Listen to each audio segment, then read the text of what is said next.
After listening to several hours of testimony from Victorian Premier Daniel Andrews about the disastrous quarantine program in the hotels in Victoria, well, Victorians are no closer to knowing who made the fateful decision to put untrained bouncers in charge.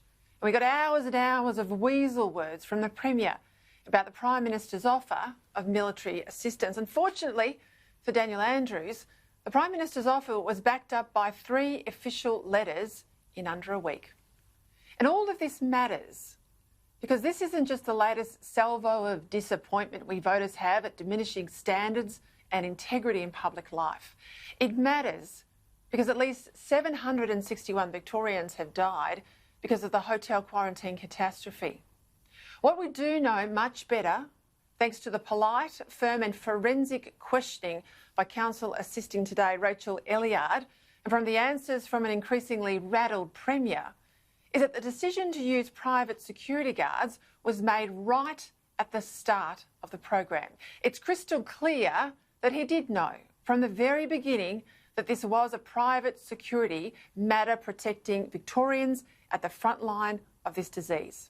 And that this was a decision made by the Victorian government collectively, he asserted today, time and time again, even though the Victorian government, including the Premier, knew the private security industry in this state, in Victoria, was riddled with scandal. Indeed, so riddled with scandal, before they even went down this path, they were already conducting an inquiry into failures with the system that they then put in charge of the lives of Victoria's most vulnerable. On this point, Rachel Elliard enumerated some of the problems in private security that we all know, sadly, to our fate today. Poor training, concerns over literacy and numeracy, language problems, sham contracting and underpayment of wages. Yet it was to private security that the Premier entrusted the safety of the state, even though, as he kept trying to stress today, his main concern was the protection of public health, not a program to boost the employment of disadvantaged people. But he was forced to admit that the economics and the money was part of the consideration. And would you agree with me that the economic benefits of the hotel-based model, it's not the only reason you did it, but the economic benefits were an important feature of the program in terms of the overall benefit that you saw Victoria would receive? I would always see them, Ms Elliard, as secondary to the public health objective. That I think is, the answer to your question is yes, it's important, but it is absolutely secondary in my mind and in my judgment. The public health imperative was the principal objective, and the second benefit was subordinate to that. $130 million of economic benefit, I might add, connected to 3 unions that are then connected to the minister who was making decisions, didn't consult, we're told, much beyond his office, but he did consult with Trades Hall. Make of all of that what you will, and no public tender.